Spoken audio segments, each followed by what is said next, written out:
Olá, gente. Espero que esteja tudo bem com todos vocês. Nós estamos começando mais uma edição do URB Podcast e como nós estamos no mês de março ainda, né? No meiozinho de março, nós estamos aproveitando a efeméride, né? O mês das mulheres, para falar sobre o problema das mulheres. As mulheres têm uma baixíssima representatividade na política de Minas Gerais e, sabe, não fosse por uma única pessoa, nunca a cidade de Uberlândia teria conseguido eleger uma mulher para a Assembleia Legislativa de Minas Gerais, tá? É com ela que eu vou conversar. Obrigada. A vereadora Lisa Prado. Vereadora, muito obrigado por ter vindo aqui. Eu que agradeço, viu? Vereadora, vocês têm uma família impressionante, né? Todo mundo é político lá. Eu sei que vocês têm umas tretas lá também, mas nós vamos falar sobre isso depois. Como é que foi que juntou tanta gente? Vamos lá, pelas minhas contas. O Wellington... o Wellington é deputado federal, Elismar, deputado estadual e eu vereadora. Então, mas tinha o filho da senhora também. O meu filho, Paulo, foi vereador em Contagem. E tinha o Ismar também que... Foi vereador em Uberlândia. E outro irmão meu, Gilmar, foi vereador também. Nossa. Mas eles não continuaram, Não continuaram? Não. Um deles saiu pela porta do fundo, inclusive. Né? Nós vamos falar daqui a pouco sobre isso. E a senhora, por que a senhora optou pela política? Bom, eu fazia... Primeiro é uma honra estar aqui com você, porque eu admiro a sua família, né? A sua mãe, que foi uma vereadora muito combativa e é uma mulher espetacular, uma escritora que eu reverencio e eu admiro, quanto a sua irmã, né? Que tem um valor enorme nas artes, e também você, né? Que no jornalismo tem se destacado e agora trazendo toda essa inovação, a sua expertise para Uberlândia e voltando para cá foi muito importante para a cidade. Portanto, é um orgulho poder estar aqui com você hoje. Agradeço muito suas palavras, muito gentis. Mas vamos parar de rasgação de cedo e vamos logo para o que interessa. Me conta, como é que a senhora decidiu seguir essa trilha? Bom, eu participava da igreja no bairro Oswaldo Rezende, era da Associação de Moradores, e participava do grupo, tanto do grupo de casais, e antes de casar muito nova, me casaram, né, com 15 anos, eu participava do grupo de jovens. Então, eu sempre militei, fazia política, mas eu não tinha muita noção do que era fazer política. E logo em seguida, na Associação de Moradores, às vezes os políticos estão sempre de olho em você, e a gente atuava na Associação de Moradores, bastante lutas em defesa do nosso povo, e fui convidada para poder disputar a eleição, na época era o PCdoB, e o meu amigo, que era médico também, que era o nosso presidente da Associação de Moradores do Oswaldo Rezende, que nós criamos a associação, nós lutávamos muito, né, na igreja, tanto para ajudar na Divina Providência, para poder ajudar com os idosos. Nós, no caso, é a senhora. A senhora está falando da sua trajetória, não da trajetória da família, né? Porque cada um seguiu o seu próprio caminho. Essa é a minha trajetória. Quando eu falo nós, é porque eu falo eu levava meus irmãos comigo, então, desde o movimento da igreja, quanto também estudantil, logo em seguida, então, participava dos movimentos sindicais, e eu fui convidada. Quando eu falo nós, é porque eu sempre penso que é um processo coletivo, né? Eu não consegui chegar sendo a vereadora em 92 se não fosse todo os sindicatos, as associações associações feministas, se não fosse o partido, se não fosse o sindicato dos trabalhadores. Então foi uma construção. Na época foi o Movimento Felicidade, fui eleita em primeiro lugar, e depois o Aniceto também. Então nós dois fomos eleitos, né? Então eu não esperava que aquilo era fazer política, eu trabalhava, mas a gente achava que o trabalho na igreja, tudo aquilo não tinha nada a ver com... Eu tive até uma resistência em filiar, porque eu tinha dificuldade de participar de um partido político, eu achava complicado. Então, na igreja o trabalho era normal, tudo era normal na associação, mas eu não fazia política, não tinha muita noção que eu estava fazendo política. Logo, eu comecei a militar nos movimentos sindical, ajudando aqui tanto Betim, Igarapé, todo a nosso estado de Minas Gerais. Começamos as lutas sindical por trabalhadores da zona rural, na panha do café, do tomate na nossa região, expandir sindicato de trabalhadores rurais para todo esse estado de Minas Gerais, ajudando a FETAENG, e também os metalúrgicos, que foi uma base muito importante na minha primeira campanha, assim como sindicatos comerciários, os sindicatos professores da rede privada, e vai por aí afora. Então eu comecei, logo eles me lançaram para vereador em 92, e acabou que antes disso eu já trabalhava fazendo reportagem, eu tirei meu registro profissional como jornalista. No Triângulo, né? Foi no jornal Triângulo. Eu fazia... Era na época do linotipo chumbo? Eu trabalhava, inclusive era um trabalho maravilhoso. Eu eu tinha um sonho, né, de trabalhar no jornal, e eu lembro que chegaram para mim e falou: você revela as fotos? Eu revelo. Deixaram na minha mão um ampliador, porque eu já trabalhava com preto e branco. Eu tive uma foto ali na Paz Leme, eu era menina ainda, eu tinha 14 para 15 anos ainda. Eu já fazia fotos, né? Criei meus filhos com fotografia, batendo batizado, casamento, trabalhava com fotografia sem compromisso de porta em porta, escolinha. Fotografei muita criança que hoje é vó. Então, comecei muito cedo com a fotografia, e logo em seguida fui para o jornal. E no jornal eu já comecei a estar no mundo político, cobria eventos de candidatos. Eu lembro que o Alaor Barbosa, jornalista, trabalhei com o Alaor Barbosa, Ademir Reis, que é conhecido, e vários outros jornalistas, né? O Luiz Fernando Quirino, a gente tinha muita proximidade, tinha uma coluna também, era no Correio. O Infernando. Era. É o pai do Maurício Ricardo. O Maurício Ricardo, eu morava na Avenida Brasil com a minha avó, ele morava na lateral ali, colega também da gente de criança, que é esse menino maravilhoso. Chama o menino porque eu olho o Maurício como uma criança ainda.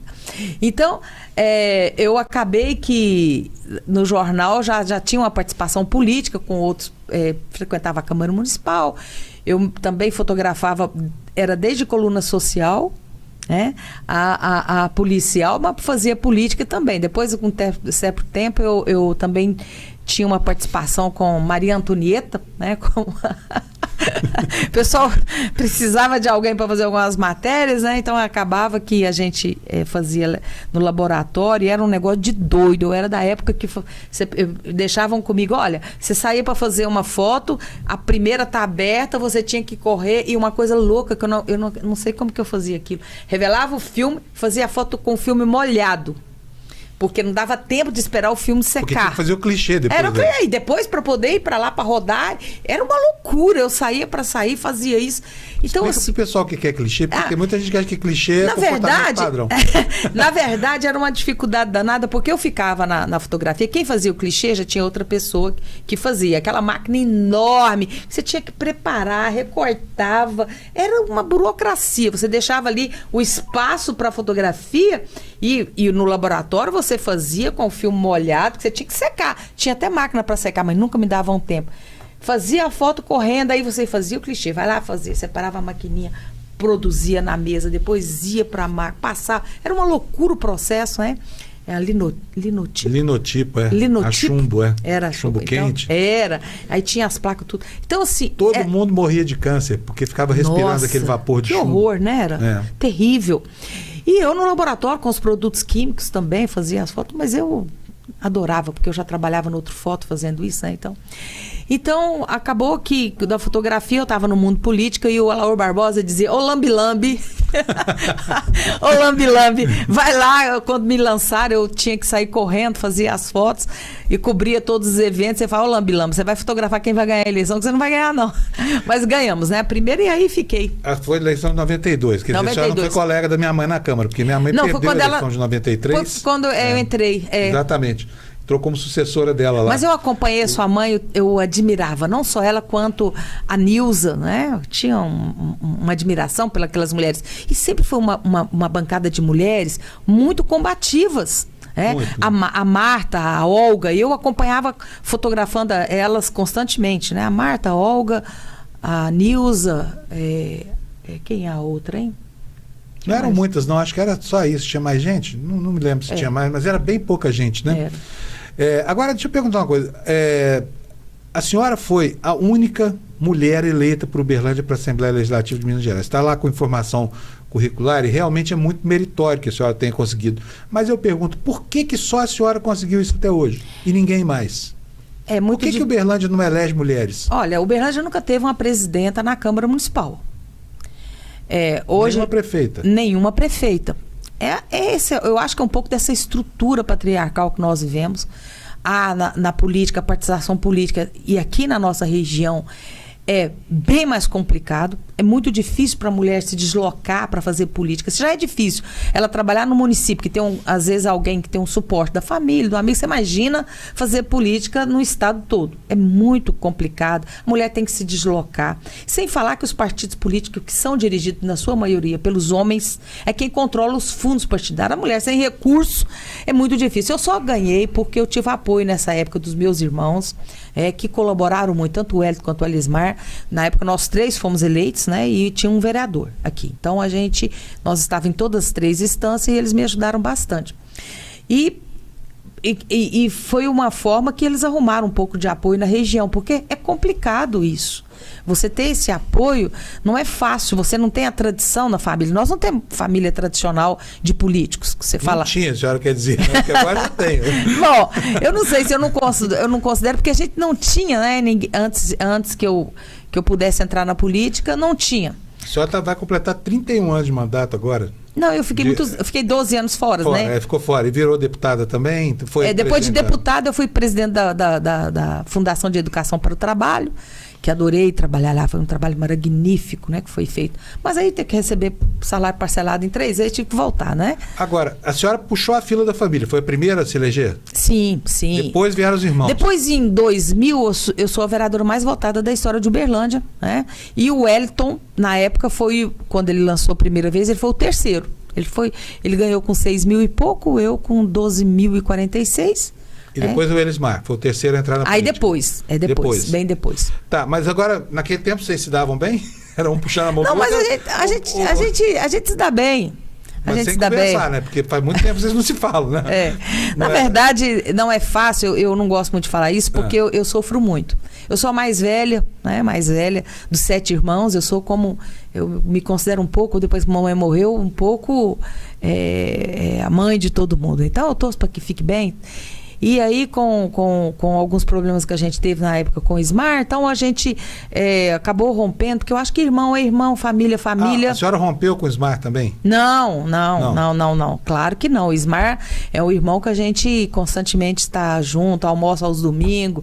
Eu tenho mania de manter a tradição da família almoçar ao domingo. E eu sinto muita falta dos meus irmãos, a gente poder almoçar. Ainda é o meu sonho que a gente volta, porque a gente teve uma vida inteira com ou com muita comida, a gente sempre almoçou junto aos domingos, né? Então, não gosto muito de falar isso porque isso me deixa emotiva. Não, mas olha, é uma curiosidade, desculpa, porque isso é um assunto de natureza pessoal e familiar, às vezes não é nem de bom tom falar, mas no caso de vocês, como a família é muito grande e muito poderosa, é muito interessante notar esse fenômeno, porque cada um tem um caminho divergente do outro, né? Isso. Mas me explica, por que começou essa história toda? Foi problema político, obviamente.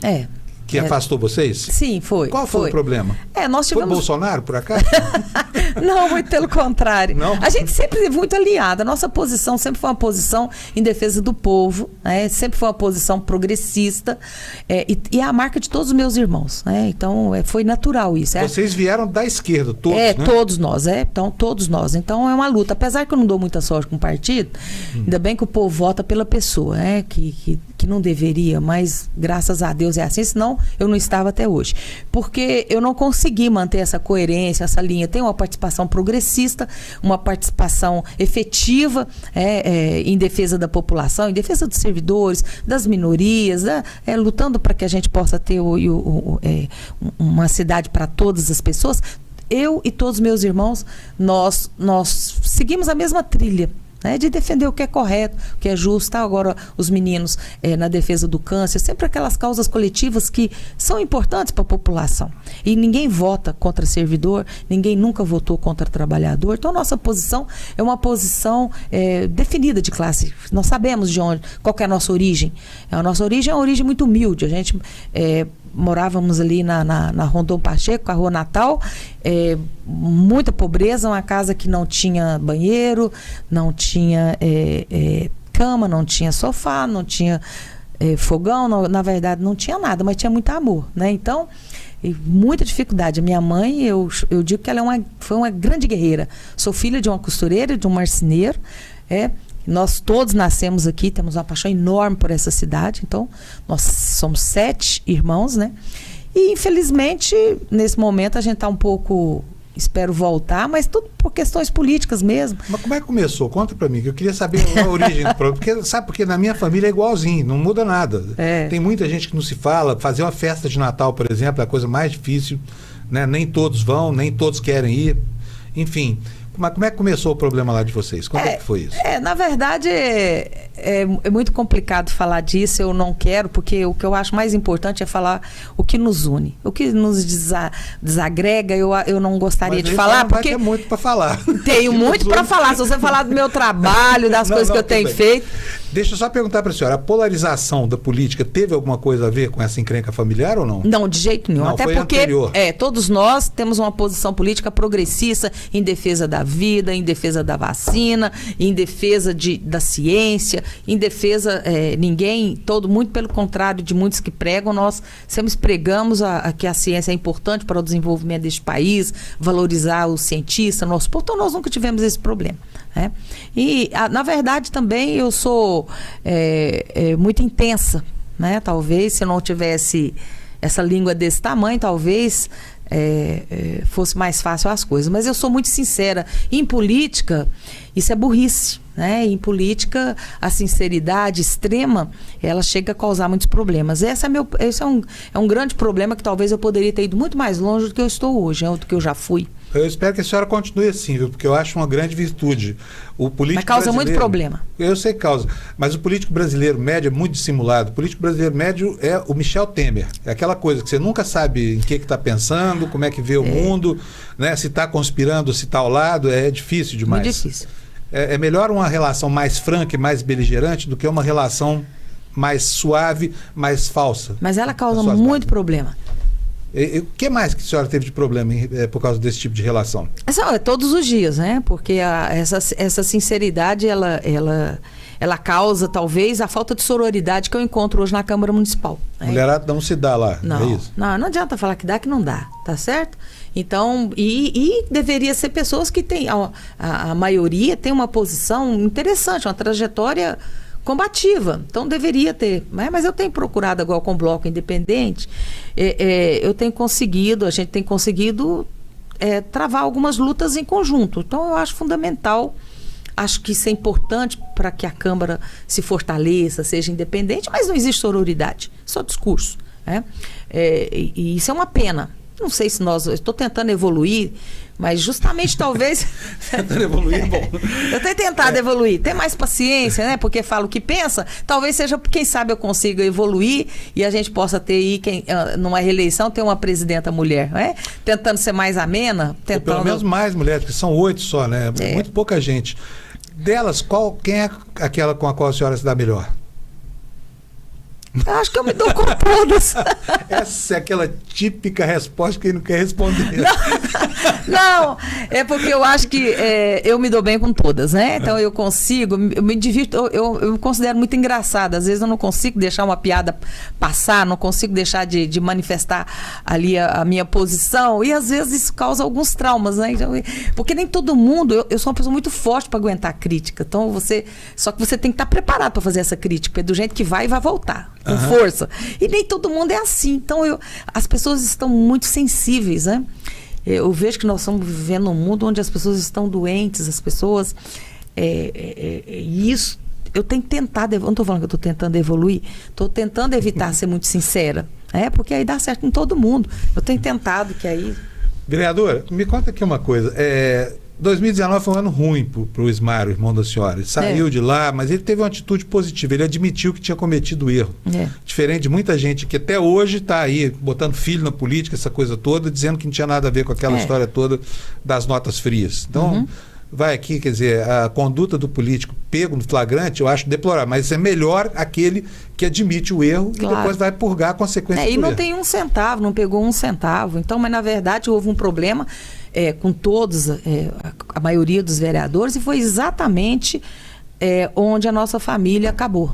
Né? Então, a partir daí, meus irmãos foi para a TV, né? Não tem mais... E eu nem eu pensei, nem quando me chamaram, que prenderam todos aqueles vereadores, eu era suplente. Eu falei, bom, eu não vou mais mexer com a política. Meu irmão, o Hélio, falou assim, ó, se não vai, parece que tem coisa errada. Teve gente que suicidou, esse problema todo. Eu estava como diretora de proteção social à mulher, né? Trabalhando aí quase 4 anos, juntamente com a Delegacia das Mulheres, enfrentamento à violência doméstica. E aí, acabou que isso desagregou, né? Tanto que houve um rompimento, né? Dos meus irmãos com outro irmão. E eu... Ficou todo mundo contra o Ismar. E eu fui... O Elton fez críticas na época, eu me lembro, fez críticas. Eu acho a crítica dele positiva, inclusive.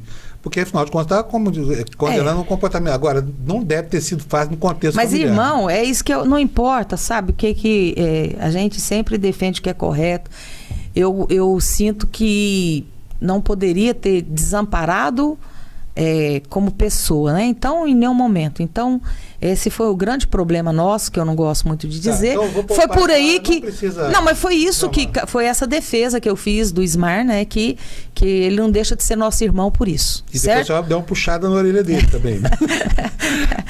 A atitude já puxou a vida dele, né? Então não precisava, caro, custou muito caro, não precisava. Ele saiu da política? Ele está fazendo política, continua. A política não sai dele. Ele é uma pessoa muito boa, trabalhadora, é uma pessoa... Está no bairro São Jorge, está militando, está trabalhando, tem contribuído. Mas tem pretensão eleitoral também? Não tem. Não tem? Não, vai me apoiar. Tá. Vai me apoiar. Bom, vamos falar agora sobre sair desse assunto familiar aqui, porque a senhora já falou, já disse que não queria falar, e eu respeito isso muito. Como é que a senhora está se sentindo no Bloco Independente hoje? Porque, assim, primeiro, antes de entrar nesse assunto propriamente disso, acho que a senhora mudou 4 vezes de partido nos últimos 2 anos, foi isso? Na verdade, eu não dou muita sorte, né? Ou me convidam para sair... ou me toma o partido.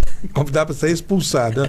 Não, convidar para ir para outro. É para sair mesmo, né? Nós já te ajudamos, tchau. Vai, você pode. Um abraço. Então é o seguinte, eu estou no Cidadania, espero poder permanecer, porque a janela está aberta, né? Então, faz parte de um grupo.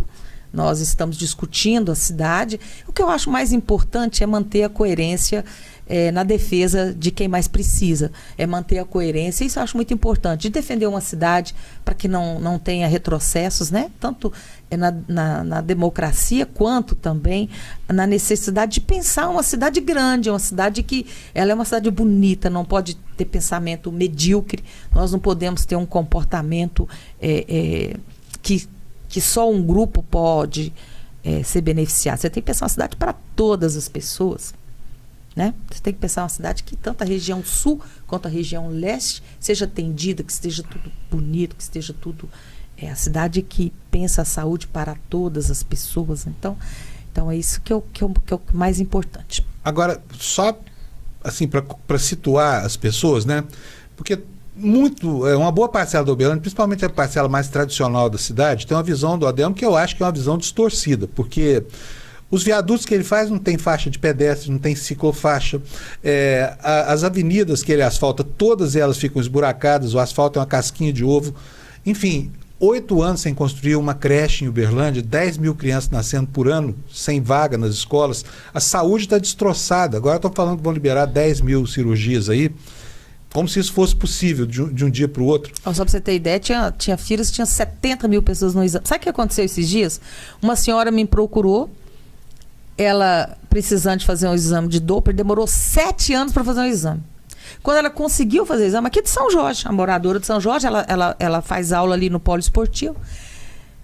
1 ano para poder o médico analisar o documento, analisar o exame dela. E agora... já vai vencer, o médio venceu. Eu falei, será possível que vai ser igual a história de Labão? 7 anos se passaram, mais 7 anos.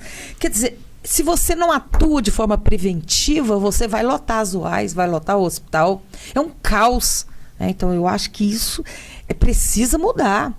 Qual é o papel dessa empresa que gerencia a maior parte dos recursos de saúde de Uberlândia na organização, digamos assim, da política, do lobby deles? Olha, eu acho um absurdo a SPDM continuar em Uberlândia, porque ela já mostrou por onde ela passa que tem problema. E ela aqui parece um furacão, é terra arrasada. Não, e o que acontece é que é um problema grave. É um problema grave. Precisava haver uma mudança radical nesse sentido. Desde que você pense que... Não pense que a saúde é algo simples de resolver, porque às vezes alguém vem aqui e faz uma crítica, pensar, não está fazendo isso... Não, é uma hidra. Você corta uma cabeça, aparece trocentas. Então, é um problema complexo. Mas mesmo sendo um problema complexo, se você não atua de forma a cuidar preventivamente lá no postinho, que a pessoa não consegue marcar uma consulta, a pessoa não consegue fazer um exame. Você pega o bairro Jaraguá, igual, um bairro grande, fecharam o postinho há mais de 4 anos, que era juntamente com a Universidade Federal de Uberlândia, onde era o centro de Recenise, está fechado. Sabe? Você pega o Jardim Patrícia, daquele tamanho, não tem uma UBS. Agora, com as emendas impositivas, eu coloquei emendas aí nas UBSs que estavam totalmente detonadas. Você pegava lá no Distrito Cruzeiro dos Peixotos, colocamos tudo quanto é aparelho novo, cadeiras, agora falta médico. Então você pega as outras unidades, colocamos no São Jorge, agora eu vou equipar mais 2 UBSs e a UAI também, a unidade do bairro Ipanema, que é da Mercena do Prado, nós coloquei também, e assim foi para a cidade toda, né? Então agora, mas não é suficiente. Então você pega uma SPDM que tem que ter, esse povo tem que ter lucro. Parece que é só isso que tem que ter. É só lucro. É a mesma coisa, isso é grave, porque eu vejo que eu estou presidindo a CPI da CEMIG agora, e eu estava analisando. É muito difícil, você tem agora, vai terceirizar, até quem defende a privatização, quem defende, em alguns momentos, que a privatização foi importante, às vezes em alguns pontos no país, mas na CEMIG, até quem tem essa paixão por esse liberalismo exacerbado, você percebe que é contra a privatização, porque onde aconteceu é só gerar lucro para os acionistas. É o caso dos fazendeiros de Uberlândia, que ficam pé da vida com as pisca-pisca da CEMIG. Meu Deus, está tendo prejuízo. Se você vê, eu estou vendo na zona rural agora, a gente está visitando em loco, é grande, é médio, é pequeno, é tudo. Peguei agora o documento do CDL que mandou para a CPI, é um comportamento da CEMIG que desrespeita as decisões judiciais, a Assembleia, a ANEEL, que é conivente com essa situação, é um negócio horroroso. E a SPDM, essa terceirização, leva o lucro para fora. E para poder gerar mais lucro para eles, o que acontece? Você retira médico. Você retira médico, você não faz o exame, você proíbe o médico fazer um exame que detectava uma doença e logo depois vira câncer. Sabe, você vai lotando. O hospital vai lotando, e também o Estado e a União, que deveria contribuir mais também com a saúde de Uberlândia, que tem sua parcela de culpa. Uberlândia está perdendo receita. Tem agora, só com o Estado, nós estamos perdendo quase 8 milhões por mês. Esse tem um impacto gravíssimo na cidade. E não tem SAMU, né? Que poderia muito ajudar. Claro, inclusive, e se tivesse o SAMU, você tem o recurso. Eu acho isso importante. É que tem esses projetos. Eu defendo o SAMU, porque nós temos.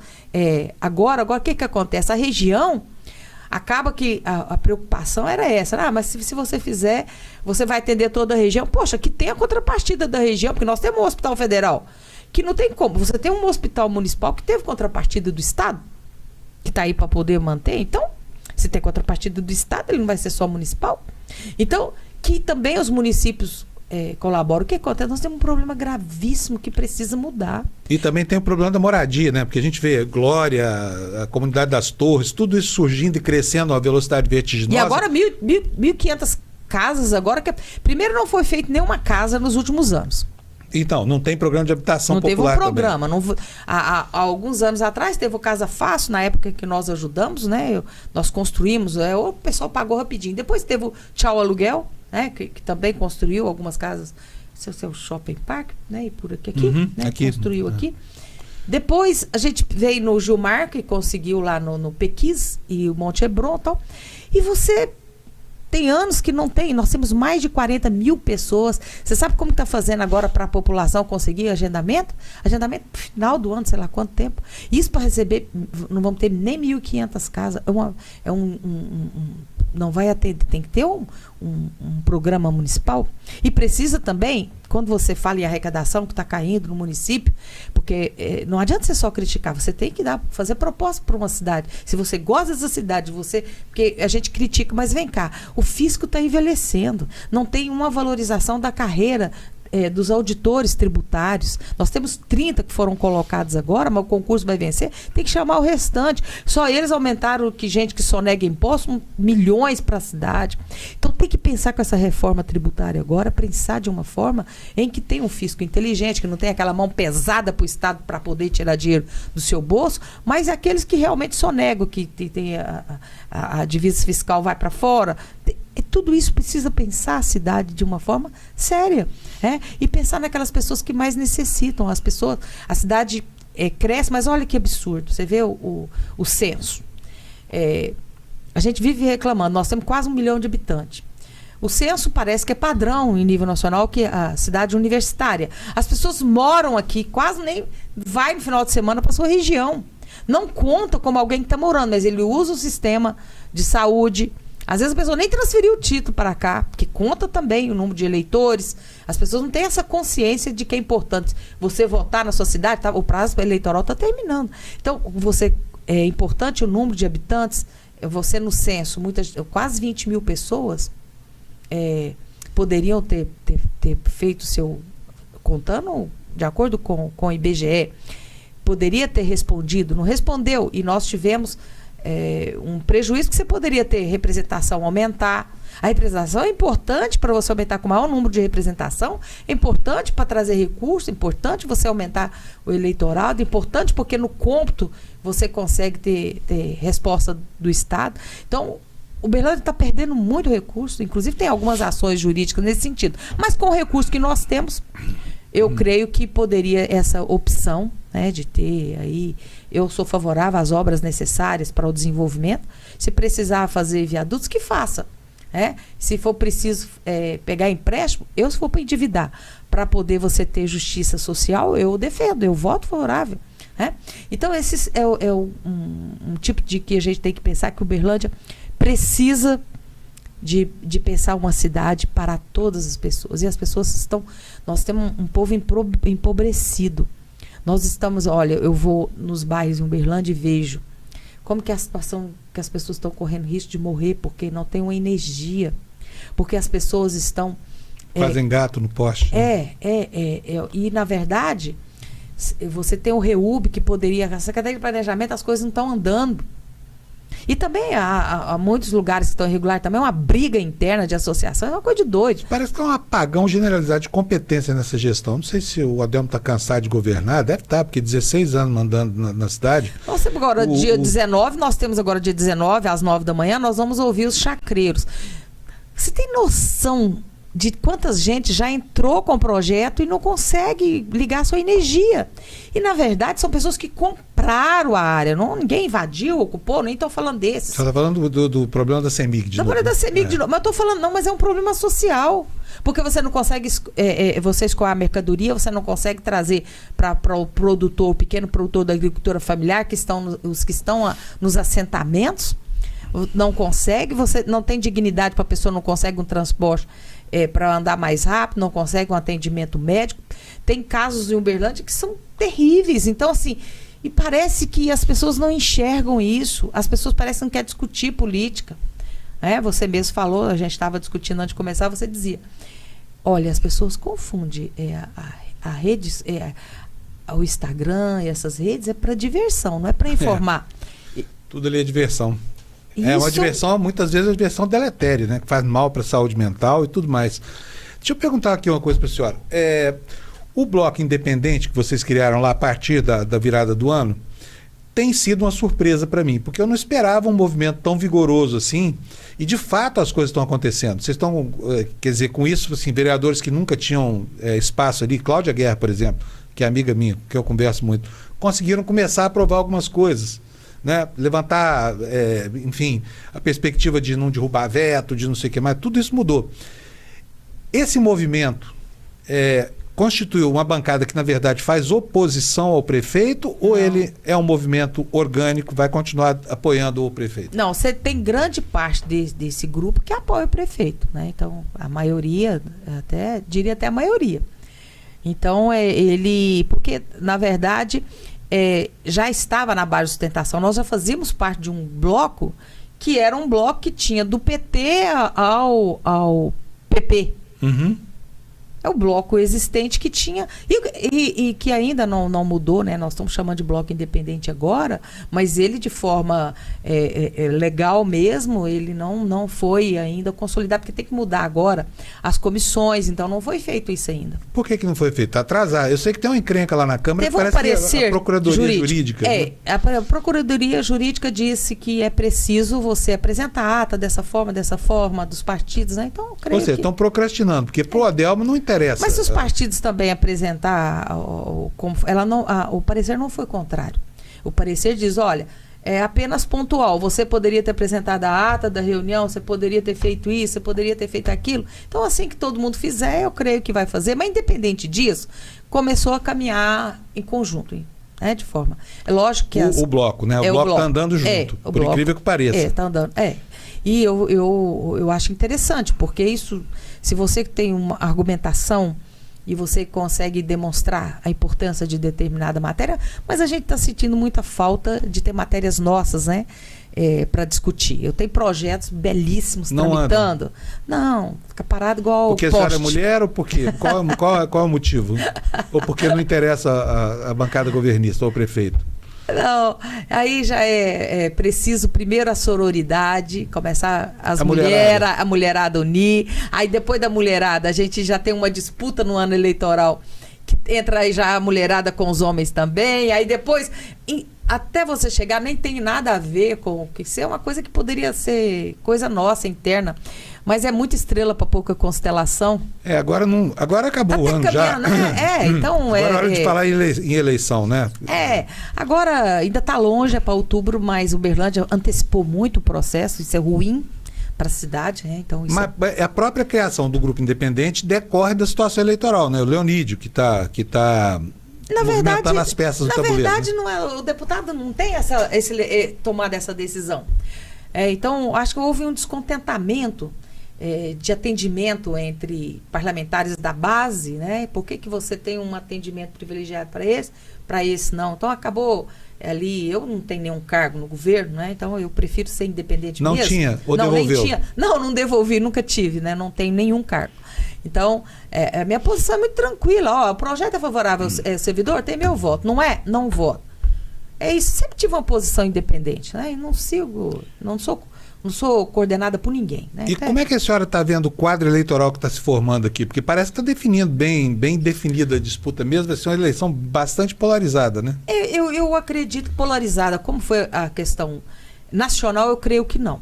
Por quê? A polarização nacional, né, que ficaria muito em torno ali dos bolsonaristas e podem estar tentando fazer isso, mas Uberlândia, o povo não pensa assim, né? O povo mais maduro. Uberlândia passou por alguns momentos difíceis, né, para o servidor, questão sabe? Então as pessoas não acreditam que vai ter essa polarização entre o candidato Lula e Bolsonaro.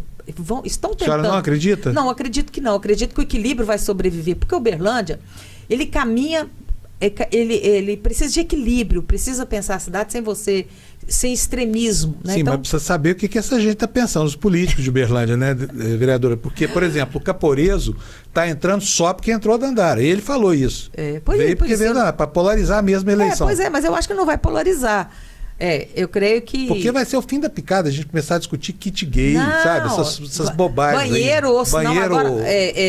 que é outra coisa também? Então, sabe, tem umas coisas... Projeto escola, assim, pelo amor de Deus, sabe? Então, o fim do... e não discutir problemas graves que a cidade tem, como esse todos que a senhora colocou aqui. Mas isso tem apelo. Isso tem grande apelo. Esse apelo, eu já entendi que essa polarização, ela rende votos. Nós elegemos... muita gente que não tem projeto nenhum para a cidade, não teve uma história, não tem nada. Chegou e levou os votos, sim, sem ter uma história, sem nada disso. Mas de forma inteligente na internet, não importa se é de esquerda ou de direita, que conseguiu ganhar. Então, gente igual eu, sem sobreviver, está ficando difícil. Deixa eu perguntar uma coisa para a senhora. Então, o quadro que está, para mim, eu vejo o quadro seguinte. Eu acho que a Dandara está no segundo turno, porque a direita está muito dividida, né?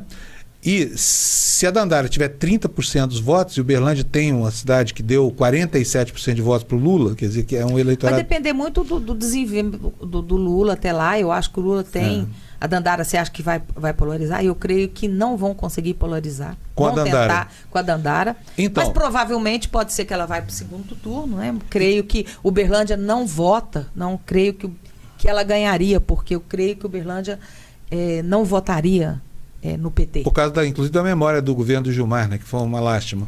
Não, inclusive tentam utilizar isso o tempo inteiro, né? Então... Agora, bom, vamos lá. Dandara, vamos supor que a Dandara seja mesmo o candidato que vai ser. Dandara, como ela falou aqui pra gente no podcast, eu acho que vai ser Dandara contra a Rapa. Eu concordo com ela. Porque tem a direita muito dividida e entre os 3 candidatos proeminentes, o Paulo Sérgio, o Leonídio e o Caporeso, qual que a senhora acha que passa? Porque Leonídio. aí vai ser uma briga de força. O Leonídio, a senhora acha que passa? Eu acho que o Leonídio tem essa...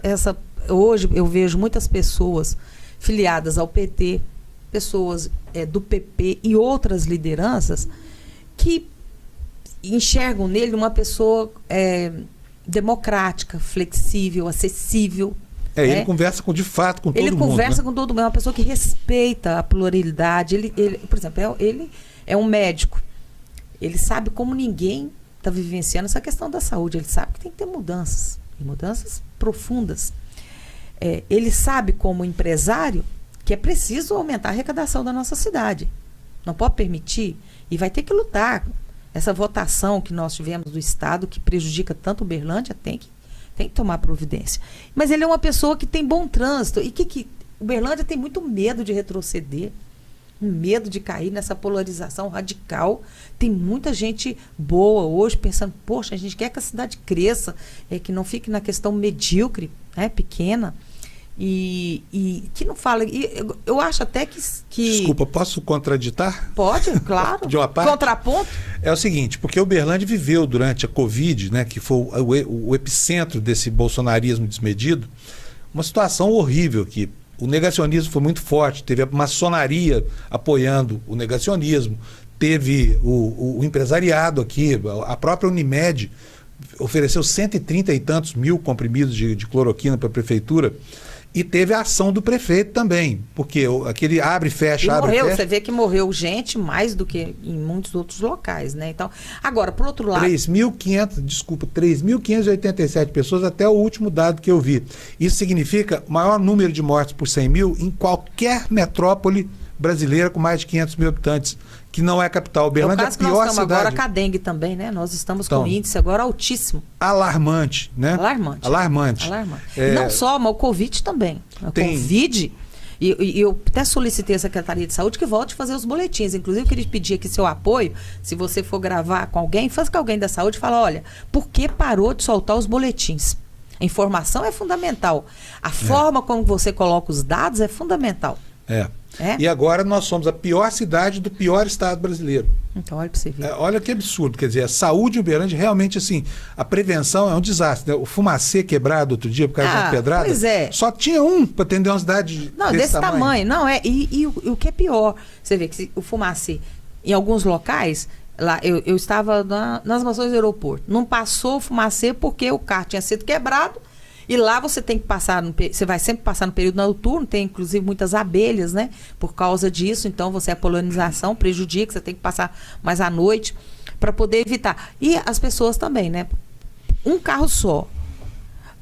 O povo vai para a rua, não tem nenhuma dignidade no seu trabalho, porque eles carregam a comida junto com o veneno.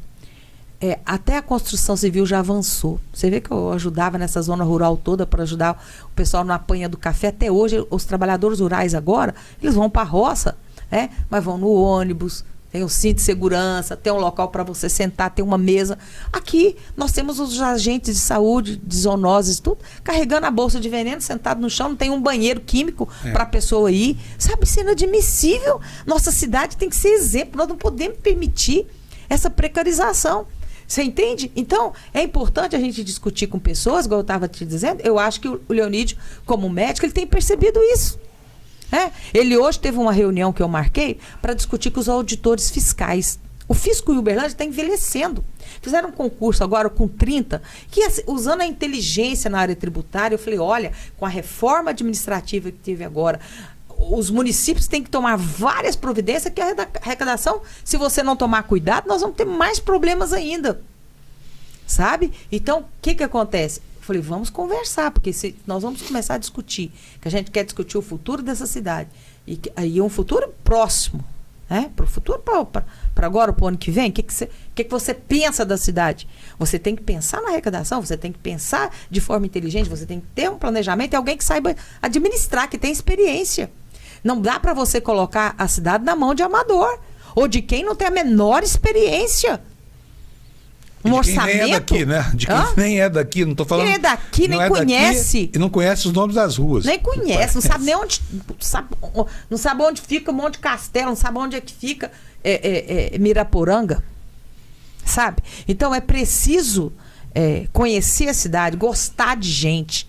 Então eu creio que ele é uma pessoa que não é, como eu vou falar para você, é do agro, né? Grande produtor. É médico, é empresário, é dono de faculdade, é dono de escola. Não tem nenhum produto que ele tem que vai interessar na prefeitura. Isso é importante. É uma pessoa que tem paixão pela cidade, que é um sonho todo político, né? Um prefeito dessa cidade, a segunda maior cidade do estado. Então, agora, tem certeza absoluta que por ele o Abel não move uma palha, porque eles um até fala do outro, mas é mentira. Eles se odeiam. Abertamente. Na verdade, foi feito um compromisso que ele seria o federal, né? E depois acabou que o prefeito lançou a própria esposa. A Ana, né? E não apoiou. Então, eu creio que isso pode ter dificultado. Mas ele nunca falou. Não fala. Ele tem mas forma... eu sei que eles se odeiam. A senhora também sabe. Não, acho que não odeio. Então, assim, acho que não. Não mesmo, sinceramente. Não tem. Já está aprendendo a falar igual político. A senhora falou no começo que já Eu disse para você que eu tenho que tentar sobreviver, né? Tem que manter essa... Falei para você que eu estou evoluindo. Parabéns. Eu vou... Isso é muito engraçado. Nossa, mas foi ótimo aqui. Bom, nós estamos já encaminhando para o final. Eu não falei nenhum projeto meu, já acabou, você vai ter que trazer de volta. Não, a gente vai, claro, a senhora vai voltar muitas vezes aqui. A senhora está firme para disputar essa eleição? Eu sou pré-candidata vereadora. Né? Não pode pedir voto, não, porque senão a justiça eleitoral barra. Eu nem tenho como pagar multa, não quero. Então melhor não, né?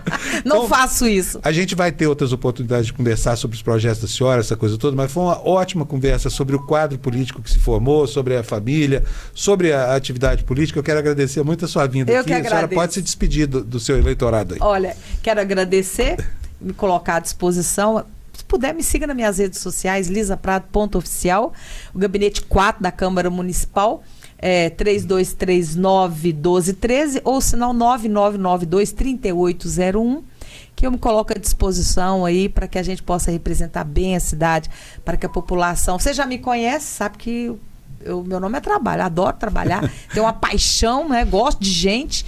E me coloco à disposição, sempre me convidar, com certeza estarei aqui. Só para não terminar seco assim, me conta como é que é o negócio dos nomes da família de vocês. Todo mundo tinha Mar no final? Meu nome era Elisamar. Aí o Elcio Laranja foi falar do Batista Pereira, na época ele estava no jornal Correio, ele começava, cada dia no jornal ele colocava Elisamar, Elzimar. Ele se divertia com isso, né? Eu falava... E desde 92, meu nome... que eu usava como repórter fotográfica, nas minhas mostras de fotografia, como artista, era Lisa Prado. Aí eu dizia, por que você não me chama Lisa Prado? Ele falou assim, você vai me mostrar a sua certidão de nascimento? Aí acabou que eu tirei o I e o Mar ficou como eu era chamada mesmo, Lisa Prado, como jornalista, como artista, então sempre ficou Lisa Prado. E o Wellington? O Wellington, ele tirou a grafia na forma dele escrever. Depois... Mas como que ele chamava? Wellington Mar. O Wellington Mar, mas o nome também. Mas é porque tirou, aí a grafia ficou realmente como fala, Eliton, né? Aí ficou. E só, os restantes todos... o Elismar, né? Nós somos 7, né? Lisa, depois vai o Ismar. Então vai Elisamar. Depois vem o Ismar, né? Elismar, o Wellington Mar. Depois do Wellington Mar tem o Gilmar e a Solimar. Por que tanto mar numa família só? Vai entender, né? Coisas de meu pai, mas minha mãe lá. Tem mar para tudo quanto é lugar. Muito bom. Tem mais mar nessa família do que no oceano na terra. Muito obrigado, senhora vereadora. Foi um prazer falar com a senhora, viu? Tchau para vocês, gente. Até a próxima. Tchau, tchau. Obrigada.